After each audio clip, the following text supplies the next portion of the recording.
Вы не поверите, друзья, Лукашенко собрался в Украину, обратился к президенту Зеленскому.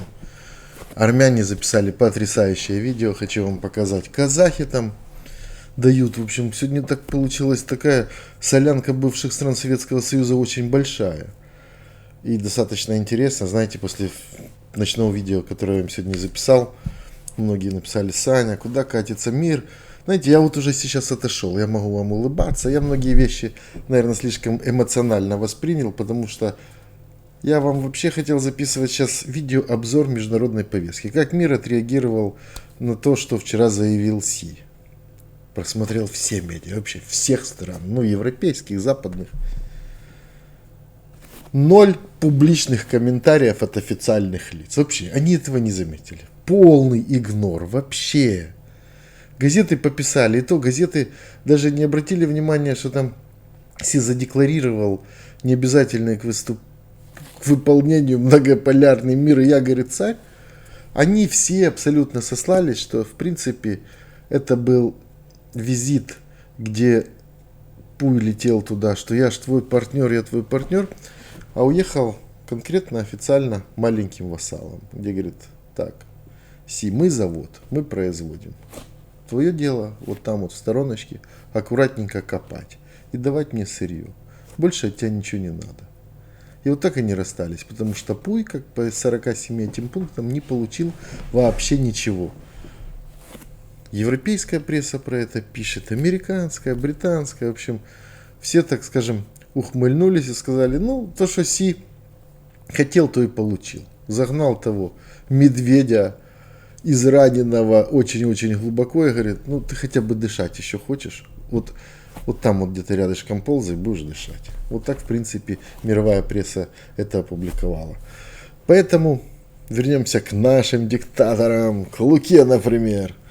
Лукашенко. Они вдруг все в обед опубликовали вот такую картинку.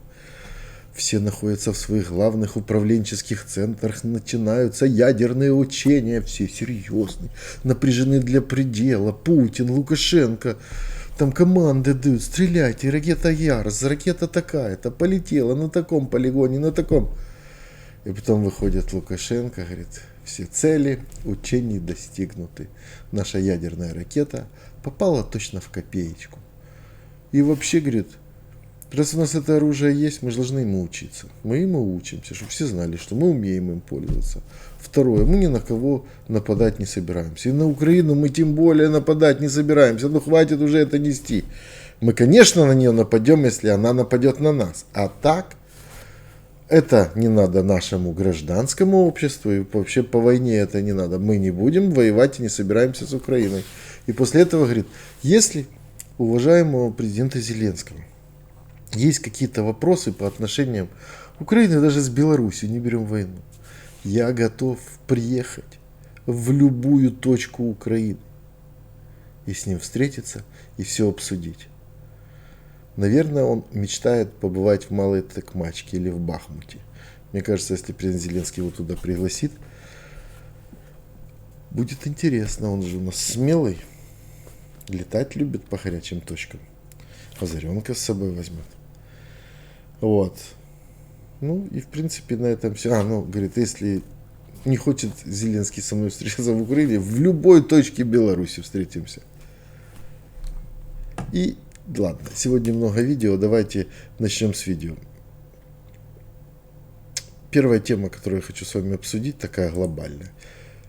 Мы, наши спецслужбы, наши БПС вчера вынесли. Один какой-то нефтяной завод горит, палає, все дуже гарно.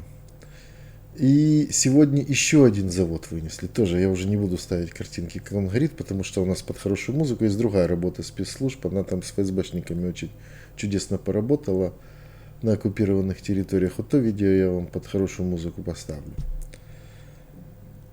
И этот накопительный бумеранг российские экономисты и журналисты называют, что это Украина устроила Курскую дугу для российского НПЗ. Выбито 8 из 10 МПЗ, нефтеперерабатывающие заводы, НПЗ, они перестали работать. Мне так, вот, знаете, приятно иногда такие новости смотреть, поэтому я хочу ими с вами просто делиться. Бензина. Еще раз повторю, 8 из 10 крупнейших НПЗ, производящих бензины, в настоящий момент стоят. И если позавчера я говорил, что хотя бы МНПЗ, Московский нефтеперерабатывающий завод, не поражен, и это как-то сдвигает тот апокалипсис, который нам всем казался уже неизбежен, то вчера я получил информацию, что он все-таки стоит. Итак, внимание, стоит Московский нефтеперерабатывающий завод. И то, что причиной является, скорее всего, даже не поражение самого завода, а атаки на те компрессоры, те трубы, которые ведут нефть к этому московскому заводу, ситуацию это не меняют. То есть стоит 8 из 10 заводов, остатков примерно на 7 дней, особенно в центральной части России. Республики, например, Татарстан, не хотят делиться своей нефтью, потому что говорят, бензинами, потому что говорят, нам хотя бы Татарстан прокормить, потому что есть еще не пораженные мощности, например, в Татарстане. Вести бензины из Сибири, с Омского нефтеперерабатывающего, с Дальневосточного, с Комсомольска-на-Амуре, это просто нужно все останавливать, нужно просто перекладывать все грузы в долгий ящик, пропускать вперед составы с бензинами. Что делать Сибирью в этот момент? Сибирью, конечно же, пожертвуют. Дальним Востоком пожертвуют. Сейчас главная задача власти – это не допустить бензиновой паники в Москве и в Петербурге. Потому что это два самых главных потребителя бензинов. И то, что сейчас происходит из-за выбытия производственных мощностей в центральных регионах России, это уже нерешаемая проблема в принципе. Ну, во-первых, вы слышали, а у меня на 3-м месте подписчики из Москвы. Идите заправляйтесь, потому что дальше я вам покажу видео, что процесс начался. 7 дней ждать не надо. Второе, вдруг вы подпишетесь случайно, хорошие люди. Знаете, есть колокольчик, если его нажмете, вы каждый вечер будете меня смотреть, и я вас буду мучить всякими пропагандистами. Хотя говорю, что лозунг «у меня хороших людей больше», я показываю вам только плохих. Зетники набегают, говорят, что ты нам показываешь? Ну, не буду говорить, как они меня обзывают. Вот этих вот русских, как они, либералов, вот этих предателей, которые сбежали, они только врут. Не верите им? Ну, мне что понятно, не верите. Как говорит, как там они про меня показывали сюжет на России-1. Человек, который искажает информацию не в ту сторону. Ну, в общем, вот вам искажение с Крыма. Не надо ждать 7 дней. Будущее наступает у вас уже сегодня. Бегите на запад. Сейчас я покажу то, что не только настоящих мужчин будет будоражить, но и девочек, и женщин, и мам, и пап, и всех. Готовы? Что это? Это отсутствие топлива в Крыму и газ по 43,20. Солярка по 81 рублю. Блин, ну когда? Куда? Зачем мы катимся? Я не понимаю. Там вот были такие высказывания интересных личностей, таких как Соловьев, где он говорил, что да, блогеров надо сажать, там вообще всех, кто снимает, надо сажать. У нас ничего реально ведь не остается. Я поддерживаю тех, кто снимает подобные видео и говорит, что, блин, у нас проблема. Ведь нам ничего не остается, как говорить, кричать, показывать из разного уголка России, что у нас происходит с ценами. Почему в одном регионе одна цена, в другом другая, и нам ведь не дают никаких объяснений. Я не знаю, что делать и как быть. Скоро, походу, будем на своих двух. Тут, мне кажется, он, конечно, погорячился про свои 2, потому что издадут указ, что ходить полезно, и надо не по 10 тысяч шагов в день, а по 50 тысяч. Сегодня Собчачка опубликовала видео, какое-то заседание там в Госдуме, только, назовем так, женский коллектив. И там сидят и говорят, проблема у нас в России. У нас с детства рассказывают девочкам, что надо предохраняться. Надо запретить это рассказывать.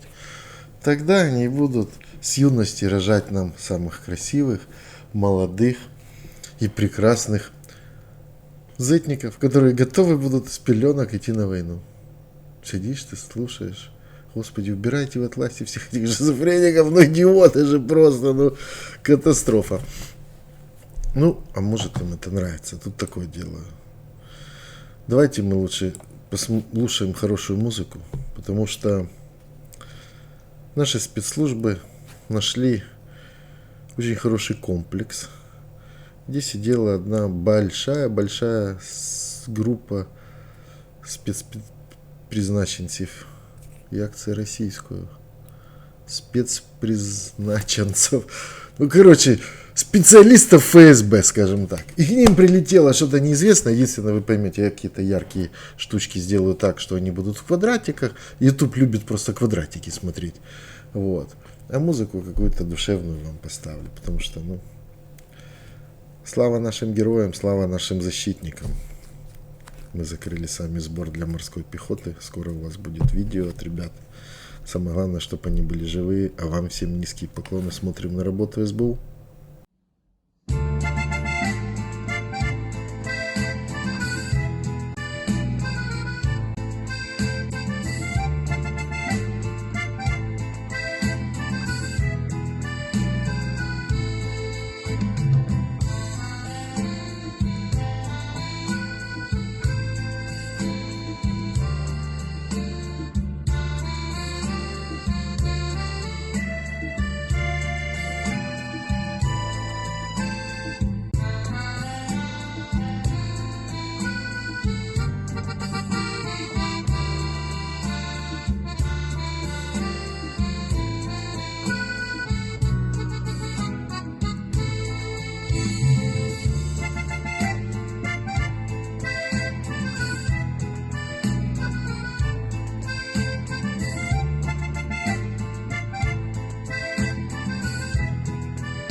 Это видео даже сегодня опубликовал официально президент Зеленский, потому что, говорит, результат супер. Там было 100 сотрудников ФСБ, которые в основном летчики, обучали летать на дронах. Такие, видно, хорошие специалисты. Представляете, сразу, не знаю, актовый зал практически для Кобзона заполнили. У меня в телеграм-канале, если подпишетесь, Балаганов Ньюс, там вы увидите это видео целиком. Оно, конечно, душевными там красками наполнено достаточно серьезно. Смотрите, наши в названиях, я так понимаю, это уже будет наша фишка наших дронов. Чем ты лучше его назовешь, у тебя больше шансов, что о нем будут писать в прессе, как он работает с оккупантами. Ну, естественно, маркетинг работает, его будут приобретать. На Западе станет известен, раз про него в Украине много пишут. Поэтому напишу вам еще про один дрон. Сегодня мы представили вот такой. Видите, он типа аналог Шахеда, только немножко больше, помощнее. Название у него, как всегда, идеальное. Бегемот. Несет на 300 километров 75 килограмм подарка. Вот что бегемот носит, когда сзади вот это у него выпадает. В общем, он несет вот такие подарки оккупанту. Летит на сверхмалых высотах. И еще лучше он управляется летчиком FPV, который летал с маленьким дрончиком 10-дюймовым, 13-дюймовым. А тут такая пух летит. И прилетает точно, куда он своими глазками посмотрит. И увернется, и долетит. В общем, гуси у нас есть. Кто там, пчелы у нас есть. Кроты, я не помню, кого они там придумали.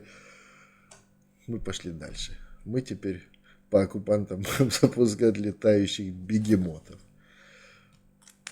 Толстой, любитель из Госдумы порассказывать, как странам, которые граничат с Россией, надо жить, вдруг озаботился в очередной раз о Казахстане.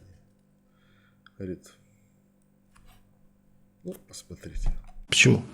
Ну, посмотрите на то, что происходит сегодня в Казахстане в плане, так сказать, отстраивания некоего казахского государства. Какая там расцветает национальная мифология по поводу независимости, по поводу перехода на латиницу. Там очень много всего интересного, если вы так вглядитесь повнимательнее. Я знаю Казахстан, я объездил вообще все СНГ очень подробно. Тем более. Я знаю, да. Но это же обычное, ну, как бы, так зреют национальные государства. Да-да, только знаете, я против чего? Чтобы они заставляли русских учительниц в Павлодаре извиняться, когда те говорят, что это русские построили этот город. И я против того, чтобы они забывали о том, что Алмата – это город верный. Наша русская крепость казачья. И вот эта вот история, она важна для национального самосознания. А выдумывать историю не надо. Для того, чтобы отделиться от России, отмежеваться И даже если ты продал всю землю Китаю, а все недра англичанам, все равно не надо. Надо быть с соседями в хороших отношениях. В общем, полчаса он страдал, какие они подлые эти казахи. Они распродали землю китайцам, распродали недра англичанам. Теперь мы не можем на них напасть, потому что это уже не Казахстан, это Китай, а Китай наш брат, мы не будем с ним воевать. Ныл.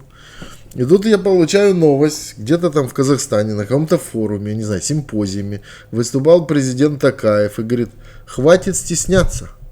Мы потомки Золотой Орды. Почему мы боимся об этом говорить? Наши предки когда-то владели полмира имели. Я когда эту новость получил, я у себя в телеграм-канале публикую и говорю, русские готовы? Там же одного олигарха я вам показывал, который рассказывал, что у нас сейчас за налоги. Давайте вернем Золотую Орду. Там хоть 10%, и все жили, и все были счастливы. И, в общем, то ли главный фашист Соловьев Лайф Мардан решил ответить Толстому и уже готов менять власть.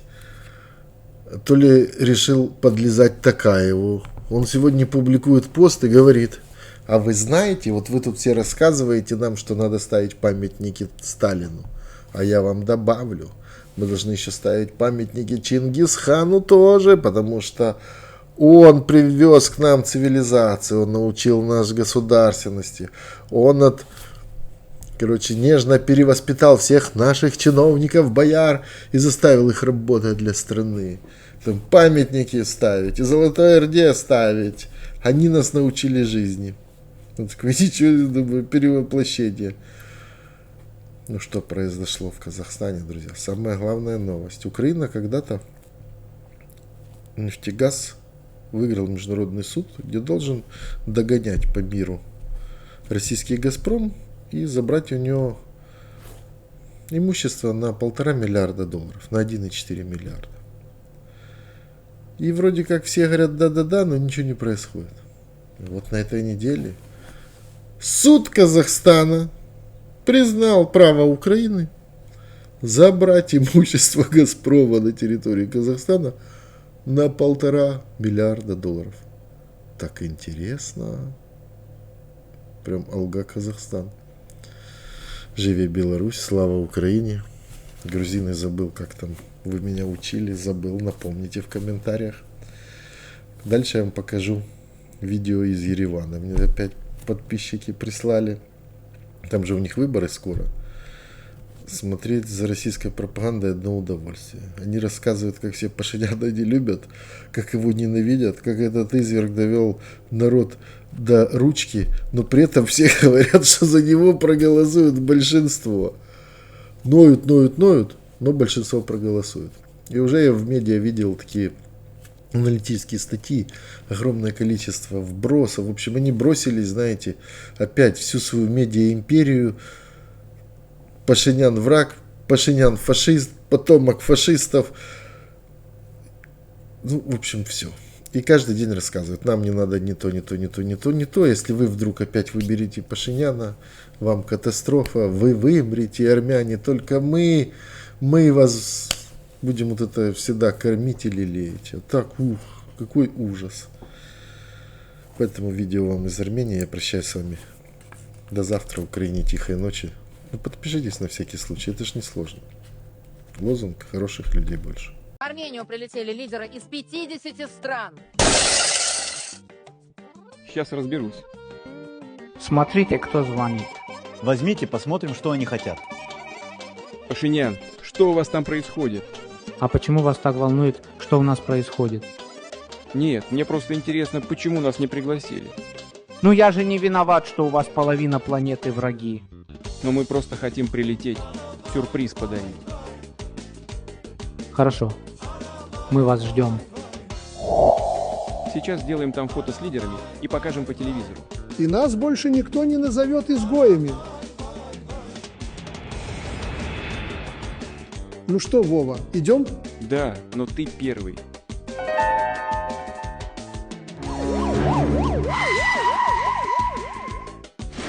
Срочно улетаем! И меня бросил. Бросать союзников — это их традиция. Пашинян, что ты стоишь? Помоги мне! А это не он говорил, что вы никому не нужны? Да, он самый. Ребята, ну отпустите, я больше так не буду. Ну ладно, мы, армяне, добрый народ. Сейчас отправим вас обратно.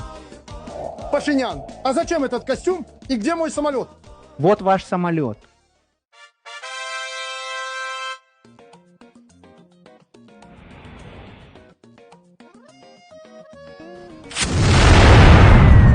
Эх, еще одного союзника потерял. Ну и ладно, главное, что я в порядке. Берегись, Вова! Что это там? Я живу в краю родном, а давай,